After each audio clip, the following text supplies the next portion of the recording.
Hey, what's up, guys? Second Lieutenant Christopher here, Vanguard 6, part of Vanguard Platoon under Regimental Medical Battalion. I wanted to bring you guys another great video on this Tuesday. I'm here in the R&B server. Got some schoolwork knocked out this morning, and I've been a little bit gone the past probably month overall. Just been pretty busy outside of here, but I want to start bringing you guys another lesson today. This is going to be lesson number 2. Lesson number 1 from yesterday, we covered, utilizing GPS resources and how you can apply that. But anyways, today we're going to be covering the 9 lines.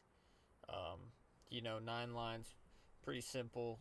It's what you're going to call up whenever you got to get somebody, evac'd out, medevac'd out, whatever, all that good stuff, because they've suffered an injury and they can't continue to fight.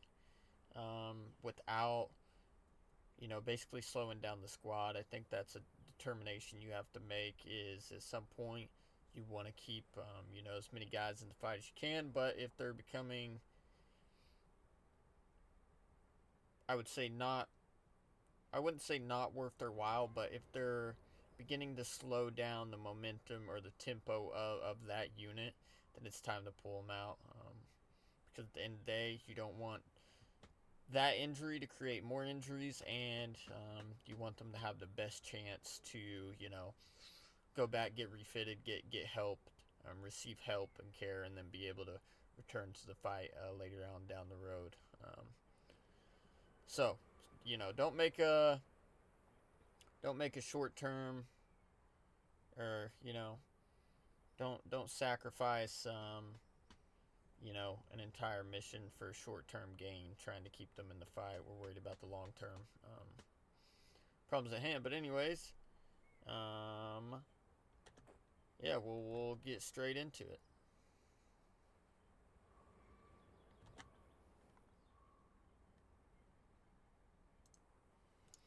All right, everybody. Welcome back. Basically, what I've done is I pulled 2 resources up on the screen for you guys that you can find extremely useful. All this has been pulled directly from the R&B Discord. It can also be found, online more than likely.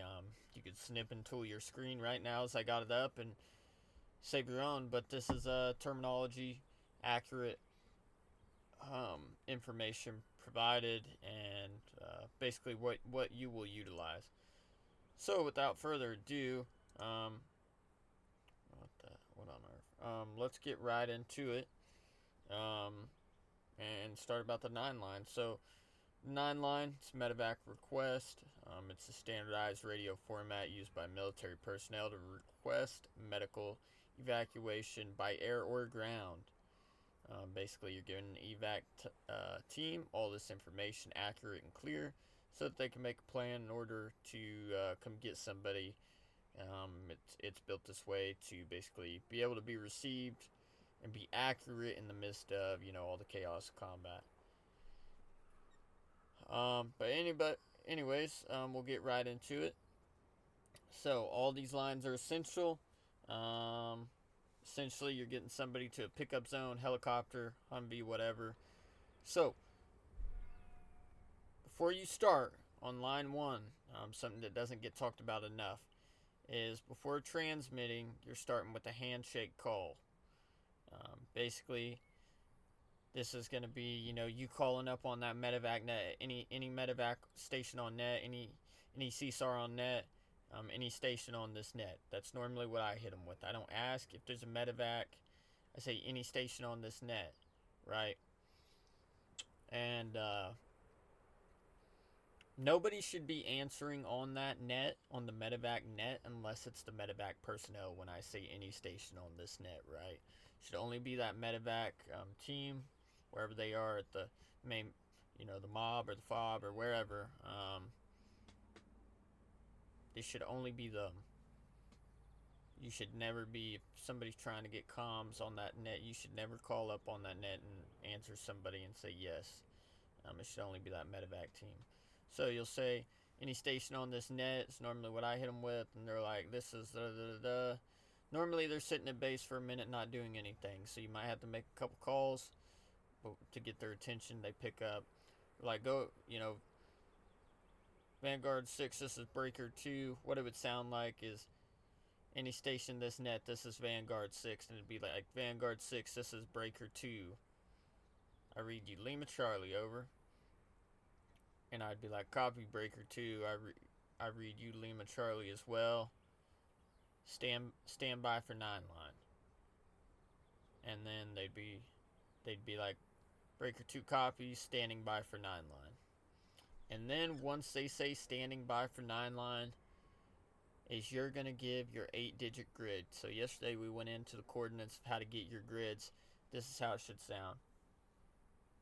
You'll say line 1, right? You just say line 1 and nothing else. And so, for instance, it'll be like line 1, Alpha, Bravo, 1, 2, tree, flower, 5, 6, 7, 8. You could look up the history on why the military does this. I believe it's like to have some form of encryption over the radio and sound slightly different, can't be picked up. I don't know. Okay, that's regardless, but it's the military chart of how it should sound. So, talked about the identifiers for whatever that may be. 15 Sierra Delta Fox is what we were speaking about yesterday. So that 15 Sierra Delta Fox, like I said, if you have it on the watch, you can call it out. I think in most Reforger servers that we're going to be doing this in, it doesn't matter. You can go ahead and call it out. It's good practice, right? Delta Fox, and then you just go into that 9 line. So 1, 2, tree, flower, 5, 6, 7, 8. So in between, in the middle of these numbers, the 8-digit grid, you're gonna hit a break, okay? So remember that it's to break it up so that they can write all this information down. So it'd be like Alpha, Bravo, 1, 2, tree, flower, break, 5, 6, 7, 8. It's like a quick 3-4 second pause, okay?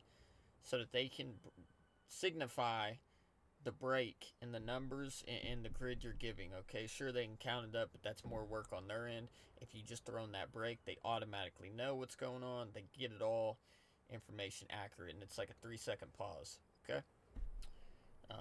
That's just important because if you're like 1, 2, 3, 7, 8, 9, 6, 5, right? Because grids aren't going to be 1, 2, 3, 4, 5, 6, 7, 8. That's just an example. Grids could be 9, 6, 5. Here, let me do it fast for you guys so you kind of see. 9, 4, 6, 5, 7, 8, 7, 2. Right? What did I say? 9, 4, 6, 5, 7, 8, 7, 2 or something like that. So, and I might have just said it wrong. I don't even know. But if you're saying that and they're trying to listen and write it down, they can't get all this information fast enough. So you got to slip that break in there. There's no break in between the lines, so you say line 1, call that out. Right after you get that done, you go line 2. This is just your frequency and call sign. It's going to be the Medevac call sign more than likely, so I don't know it off the top of my head. I'd have to look. But for instance, it'd be 5, 4, right? Vanguard 6. They know who the call sign of the unit to call. They know the frequency to be on when they get there. Then you go into line 3. Okay? Line 3. So got a couple of these that says it on the card. Think Sergeant Major, whoever made this, lay it out. It's pretty much what it says. Urgent, you have 2 hours or less. Priority, you have 4 hours or less. Or, less than 4 hours, 2 hours. So less than 2 hours, less than 4 hours, less than 24 hours. Urgent priority routine. It's important to know. Tells the bird, and this could be somebody's got a GSW bleeding out, right? Probably urgent. Somebody lost a leg, urgent, right? Somebody may have, you know, I don't know. You could say broken arm, right? Priority, like serious, broken arm, pretty serious. Um, they get the arm stabilized less than 4 hours. They need to get out of there, but that soldier can still move, right? They can make plans. They can get him to a safe location. They can move him around, but he's still serious, very serious injury. That routine, um, maybe like a rolled ankle. Maybe he got poked in the eye. I don't know, something light. They're stable, they're doing all right, but they do need to get out of there and go get treated at some point. So, going to line 4. That's just going to talk about the equipment you need. Hoist. That's basically a basket. If you guys have ever seen that, it's like where you can't land. They're going to bring a hoist or a basket, something to get that person out of there. Ventilator, just for assisted breathing, and then extraction equipment. Could be like the jaws of life, or something, guy's stuck, he's hurt, and we don't have the tools on ground to be able to get them out of there. Line 5, number of patients by type. And guys, when you're calling this in too, if you have multiple patients, you'll just list it out. So, number of patients and severity. So you just do like 1 Alpha, 3 Charlie, and then you just go. Then you would stop and go line 4, just right after that. So that's kind of how you do it, or right, number of patients by type, all this good stuff. So number of patients by type, litter. It's just they're on a litter. They're going to be on the stretcher. Ambulatory means they're able to walk. They can move around. And then echo is going to be escort. Same thing with that. 1 litter, 3 echo. You just break it down. Basically, that escort is going to be for enemy prisoners or non-coalition personnel. So, civilians or whatever that may be. Line 6 is going to be security at the pickup site. It's, just given a threat level. I'm going to tell you kind of what there is.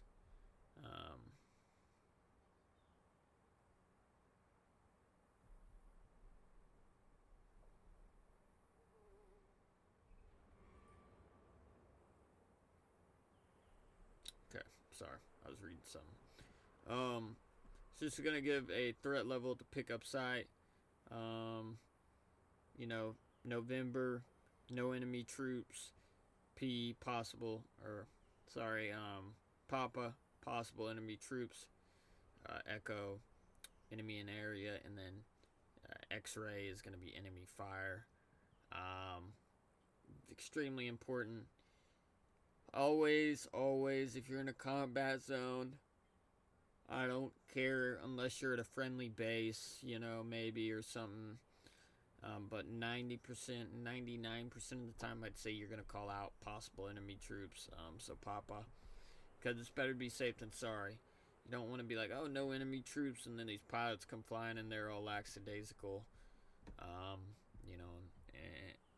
get shot down or something crazy. Method of marking pickup site. It's how rescuers are going to identify the pickup zone. You got BS-17 panels. These are just panels that are like bright orange. If you guys have ever drove through like a construction site and they have the bright orange like construction signs sitting there that catch your attention, basically the same thing. It's like a reflective panel almost, and it's bright orange and can be like bright orange, pink, and green, or they have different colors they use, but that's kind of what that is. Pyrotechnics, star clusters, flares, whatever that may be, just something that you use to light off. You have Charlie, which can be smoke, whether that's green smoke, white smoke, red smoke, whatever. The smoke does not have to be a certain color, guys. If you have white smoke and you're calling in the 9 line, and you know you have some nerdy dude who's like, oh well, actually it has to be purple or green smoke. No, it doesn't. Just throw the damn smoke down, call it up to the pilot whenever they ask, because they will call and ask for confirmation. um, the at that point, if we're calling it a 9-line medevac, the smoke's the least of our worries. What color it is, right? We're just trying to get guys off the ground. And then Delta, you have none, and then E or Echo is other. That's going to be, you know, something crazy. Maybe explain after launch. Maybe you're doing a IR strobe on the helmet, or you're doing, you know, lassoing with the pec, whatever. Patient nationality and status, pretty self-explanatory. You're going to have U.S. military, U.S. civilian, non-U.S. mil, non-U.S. civilian, and then EPW. You'll just call up the number of patients by nationality. Pretty simple stuff. And then, you know, NBC considerations. Peacetime. If we're doing training and something you call a 9-line up, it's just peacetime. Don't worry about any of that.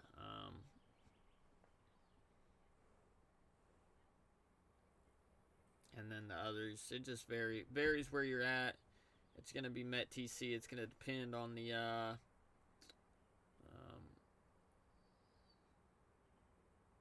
you know, it's going to change depending on what your deployment tempo looks like. Whatever that may be. So, pretty simple stuff. It is very applicable to you and your journey here in the 75th. Another important thing that wasn't talked about is you only need 5 lines to get the bird in the air. So basically that's that confirm read back and then swap to L2 freak. You know, all that means is, you know, you're going to swap to a secondary frequency for coordination with the inbound medevac aircraft.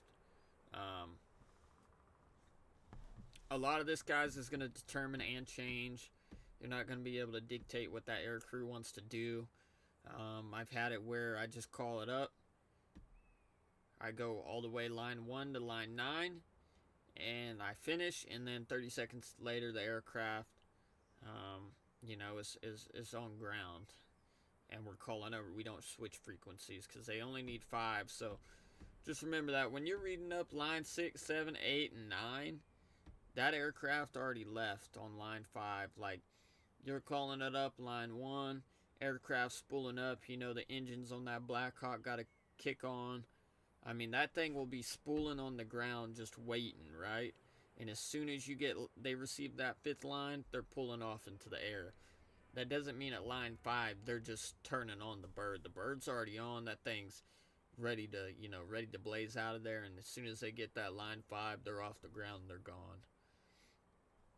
But you only need line 5, line 1 through 5 to get up in the air. Pretty simple stuff. But yeah, this can all be found extremely important during your time. That's a little breakdown of the 9-line. This video did, you know, I mean, a little longer than yesterday's video, about the same, but extremely important knowledge once again. And we'll try to get some in-person classes here coming up. I think my mouse just died.